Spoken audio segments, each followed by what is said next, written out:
হুঙ্কারের পরও কারামন্ত্রীর পাশেই বাসিন্দাদের একাংশ। রেঞ্জ অফিসারের শাস্তির দাবি। অখিল গিরিকে উত্ত্যক্ত করেন রেঞ্জ অফিসার, দাবি ওই বাসিন্দাদের। সবাইকে নিয়ে চলুন, বেশি দিন থাকতে পারবেন না। আপনার আয়ু 7-8 দিন 10 দিন।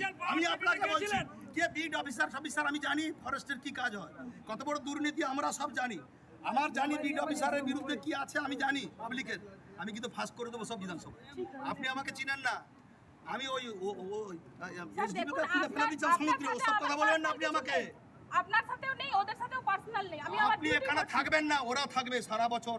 এরা এখানে আতঙ্কে রাত্রিবেলা থাকে, জল মাথায় নিয়ে ওসব কথা বলবেন না। উনি কারো কথা শুনতে চান না।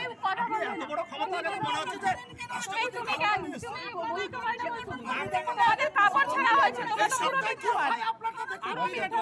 গুন্ডা বললেন না ম্যাডাম, এই জনগণের পয়সায় বেতনটা পাচ্ছেন, এই জনগণের পয়সা। এরা গুন্ডা নয়, গুন্ডা বলে গুন্ডাগিরি অনেক কিছু করতে পারছো। 25 ফুট আমরা নিলাম, এর ভিতরে যদি আপনি আসেন আপনি ফিরে যেতে পারবেন না। আমি আপনাকে বেশি কথা বলবেন না আপনি। একদম সরকারের সাথে সরকারি কর্মচারী মাথা নিচু করে কথা বলবেন। সরকারি কর্মচারী আমাদের কর্মচারী মাথা নিচু করে কথা বলুন। কথা বলুন। বেয়াদব রেঞ্জার, বেয়াদব এর মধ্যে কত বড় বেয়াদব রেঞ্জার আসেনি কথা। ভদ্রভাবে হবে না, যে ঠাকুর যে ফুলের সন্তান সব ডাং নিয়ে পিটাবো না, তখন বুঝবেন। এলাকা নিয়ে সিএম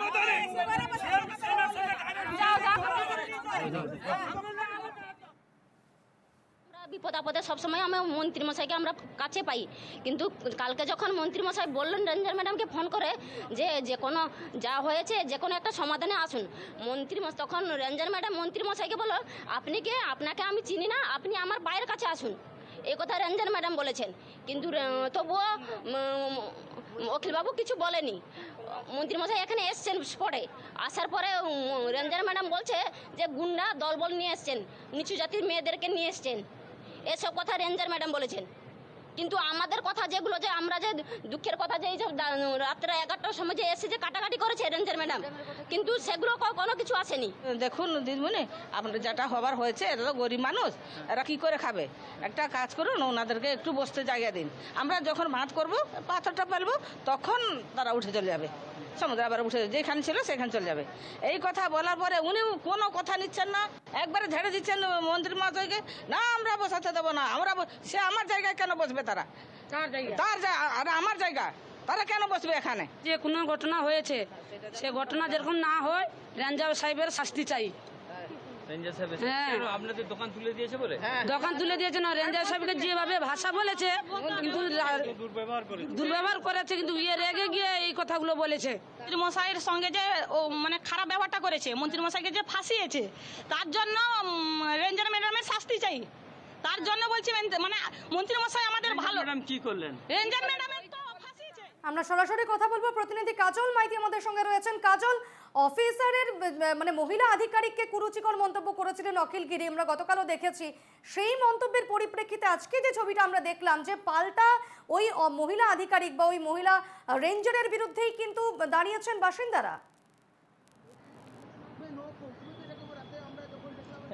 একেবারে দীপর্ণা, যেটা তোমাকে বলে রাখি, এই কালকের যে অখিলগিরির সঙ্গে বন দপ্তরের রেঞ্জ অফিসারের যে গণ্ডগোল বাগবিতণ্ডা, সেটা কি কারণে কেন হলো, আমি একটু NKTV বাংলার যারা দর্শক রয়েছে তাদের আমি একটু দেখানোর চেষ্টা করব যে কি ঘটনা, এই তাজপুরের এই এলাকায় কি সমস্যা রয়েছে, সেইটা একটু আমি আজকে একটু তুলে ধরার চেষ্টা করব। যে তুমি দেখতে পাচ্ছ যে এই সমুদ্র থেকে এই যে একেবারে বাঁধ, সেইটার দূরত্ব প্রায় 50 মিটারের মতো ভেঙে গিয়েছে। এই 50 মিটার যে ভেঙে যাওয়া, এই সমুদ্র তটের মধ্যেই কিন্তু 20 থেকে 25টা খাওয়ার দোকান ছিল, যারা এই দোকান করে খাওয়ার দাওয়ার রুটি রোজগার তারা কিন্তু ইনকাম করত। সেই যখন ভেঙে যায়, ভেঙে যাওয়ার পরে তারপরে কিন্তু যে দোকানদাররা তারা কিন্তু অস্থায়ীভাবে উঠে আসে, এই যেখানে স্থলভাগ সেই জায়গায় উঠে আসে, এবং এই জায়গায় উঠে আসার পরে তাদের কিন্তু দাবি যে যেহেতু সমুদ্র সমুদ্র বক্ষে চলে গেছে দোকানগুলো, সেই কারণে কিন্তু তারা অস্থায়ীভাবে এখানে একটা দোকান করার চেষ্টা করেছিল এবং সেই দোকান করতে গিয়েই কিন্তু বন দপ্তরের বাধা পায় এবং বন দপ্তরের যারা কর্মী এবং আধিকারিক তাদের উপস্থিতিতে স্থানীয় বাসিন্দাদের যে অভিযোগ যে রাতের অন্ধকারে সেটা ভেঙে দিয়েছে এবং সেই কথা যায় অখিলগিরির কানে এবং অখিলগিরি পরের দিন অর্থাৎ শনিবার দিন সকালে তিনি এলাকায় ছুটে আসেন এবং সেখানেই সূত্রপাত এবং সেই কাল থেকে আজ পর্যন্ত যে অখিলগিরির যে বক্তব্য বিভিন্ন চ্যানেলে দেখানো হচ্ছে, সেক্ষেত্রে এলাকাবাসীর দাবি যে তাদের বক্তব্য দেখানো হয়নি কেন বা রেঞ্জ অফিসারের বক্তব্য দেখানো হয়নি কেন।